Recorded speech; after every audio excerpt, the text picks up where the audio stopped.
A-C-K.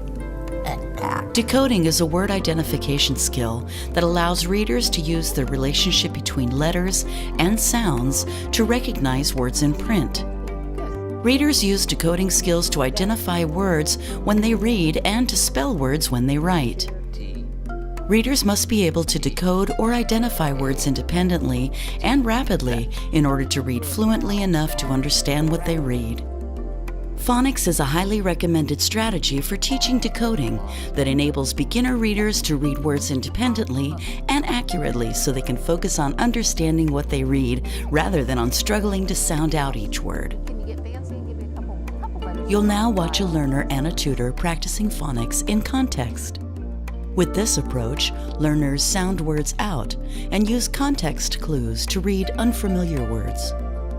Okay, Jonathan, so some of the exercises we're going to do today are going to help to build a foundation of the sounds that different letters have, so that the more we practice, it becomes automatic for you that when you see a letter, you know the sound that it makes, so that you will automatically blend those letters in and recognize new words and help you write new words and other words that we may not be familiar with. So it may sound fundamental, but it's a really solid building block that's going to get you to those long-term goals that we're looking for, okay? Okay.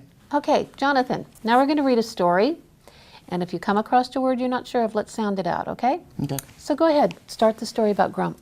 Story is about Grump. Okay. It was 2 a.m. and Frank had been in his bed since about 10 o'clock. His pet dog, Grump, slept on his bed. With him, Grump was an old dog. Just before he went to bed, Grump drank some milk, and now he had to go out. Okay, let's stop there for just a second. On this word here, Grump drank some milk. How does that sound? Sound good. Okay, so let's try to sound that out. And based on what our sentence is telling us, Grump and some milk, right? So let's sound this out. We have D-R-A-N-K. So give me the sounds of those letters. Drink. Close. There's an A in here. So each letter. A. D-R-A-N-K. So give me the sounds. A. So what do we think that word is? Ink. Drink. Drank. Drink. Some milk. Drank. Drink. Because it was past. Good. Okay, so Grump drank some milk, and now, okay? Okay. All right, so finish, read that, start here for me.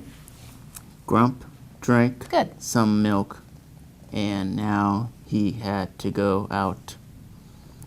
Frank did not want to get up at all. At first, he just crept under his blanket. Good. But at last he got up to put Grump out.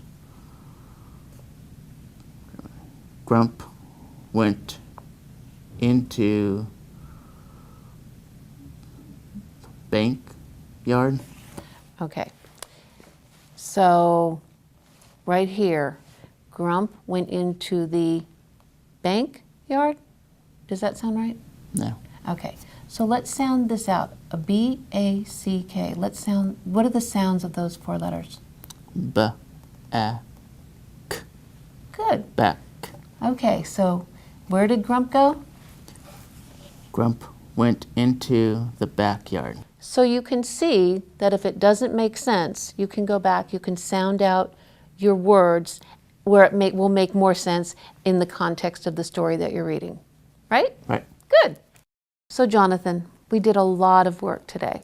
We went through a lot of sounds and a lot of different ways of practicing and reinforcing sounding out words and letters. What was your take on that? Did you feel good about it? What were the things that you liked? I liked most of it. Okay. How about the repetition? Did it feel too repetitious, or was it really getting easier every time we kind of covered some of the same things when we would do sounds and letters and words? Got easier, but there are some hard areas. So let me ask you as well, of all of the different ways that we practiced today, how do you think you would use some of these techniques and skills in your everyday life when you're out and about? How do you think you might use some of these? I'll use them on like street signs, signs in stores, places, buildings, so I know where to go. Help me read better, know what the words are, and then spell them and write them out. Good. Good. I'm glad it'll help, and we'll keep working on those then. Okay. Good. You've just seen a learner and a tutor practicing phonics tasks that help learners identify words as they read and spell words as they write. This type of focused practice should take up no more than 20 minutes of any given lesson. You can ask your local literacy program or an adult literacy listserv for advice on curriculum choices that provide structured, sequential phonics practice.